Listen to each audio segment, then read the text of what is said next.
Now, let's continue on with the customer agreement. So the buyer brokerage agreement creates the client relationship between your broker and the public client.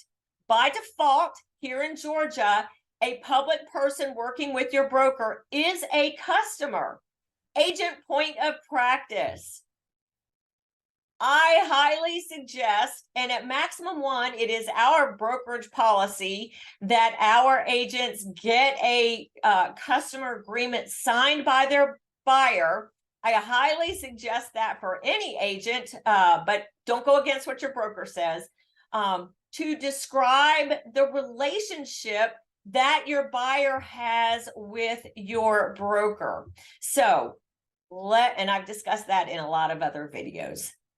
So let me share my screen again, and let's cover the agreement to work with buyer as a customer.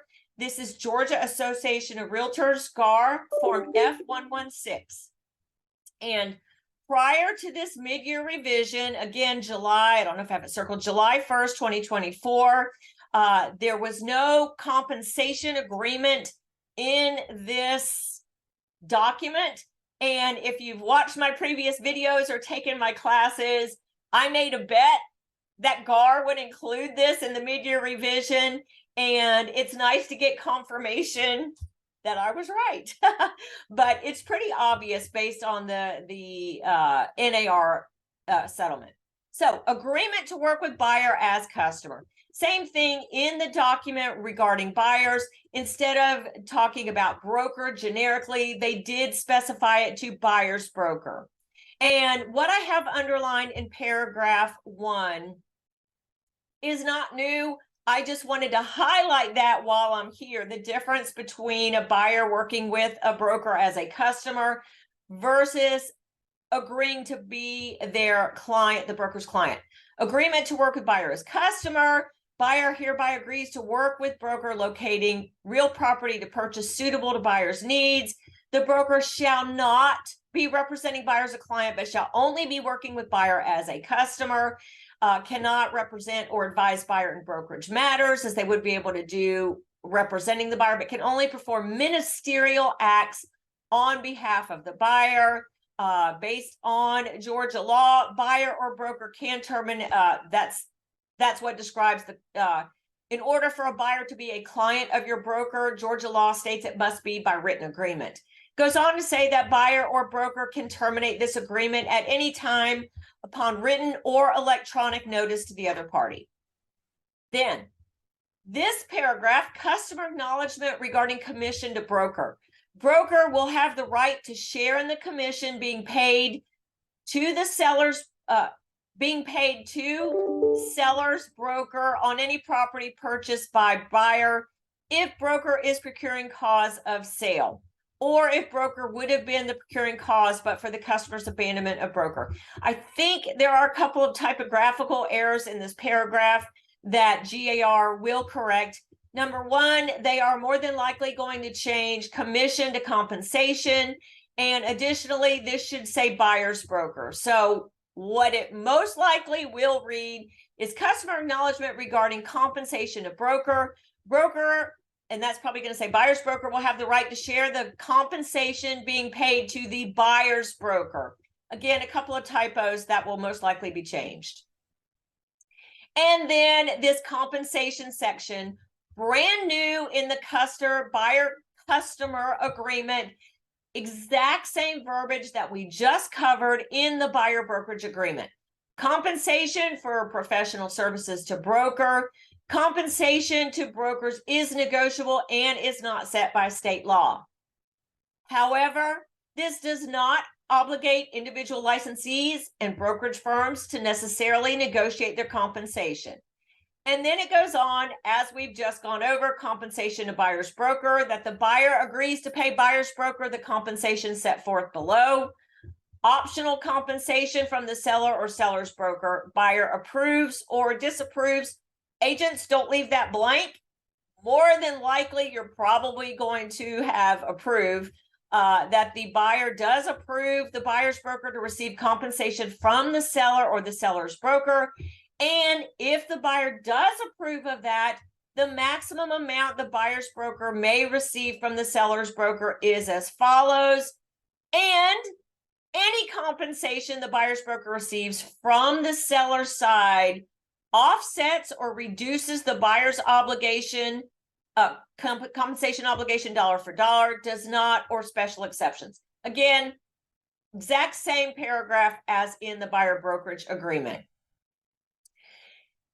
Another paragraph 4E, when compensation is due, buyer shall be obligated to pay buyer's broker the compensation referenced above at the closing of the property that the buyer purchases that was shown to or identified by buyer's broker to buyer within the later of. Agents, don't miss this fill in the blank. You need to fill in a certain number of days. So buyer agrees to pay at the closing within the later of so many days from the date of this agreement referenced above,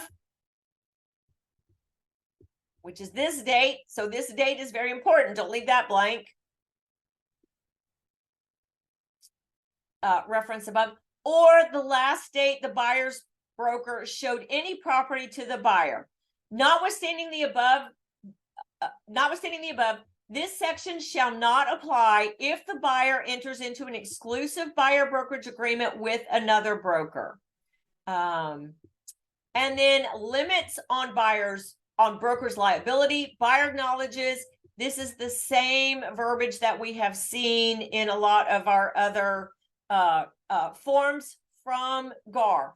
The buyer acknowledges that broker shall under no circumstances have any liability greater than the amount of compensation paid hereunder to the broker, excluding any compensation amount paid to a cooperating real estate broker, if any, or if no compensation is paid to the broker, $100. And notwithstanding the above, shall have no liability in excess of $100 for any loss of funds as a result of wire or cyber fraud. Continuing on, this verbiage is not new. I just highlighted it so that you don't miss it, that the buyer is obligated to inform the broker in the event the buyer enters into an exclusive buyer brokerage engagement agreement with another broker, reasonably available. All that is not new, and disclose to the broker at the commencement of this agreement whether the buyer has previously worked with any other real estate broker and the address of the properties, if any, buyer has made to an offer to purchase or for which the buyer may owe a commission. They'll probably change that to compensation to another broker if buyer now purchases. Fair housing, that's not new, just highlighting it because it's important. And this section is new, brand new disclaimer regarding the purchase of certain properties in a disclosure of Georgia law prohibiting certain non-resident aliens, foreign persons, and foreign companies and U.S. companies owned by any of the above from buying or possessing certain land within a 10-mile radius of any military base, military installation, or military airport. And the statute of limitations for any claim is 2 years. And the rest of this information is not new, just important, and I have it highlighted for classes that I do teach on these documents. So those are the changes for the buyer documents. What do you think? Comment below. I'd love to hear your questions and your thoughts. Stay tuned. I do have some more documents to cover regarding the revisions that the Georgia Association of Realtors has made to our contracts coming out to agents July 1st, 2024. Thank you so much for watching. Dana Sparks, satisfying your needs with service, innovation, and education. Bye. If you like that video,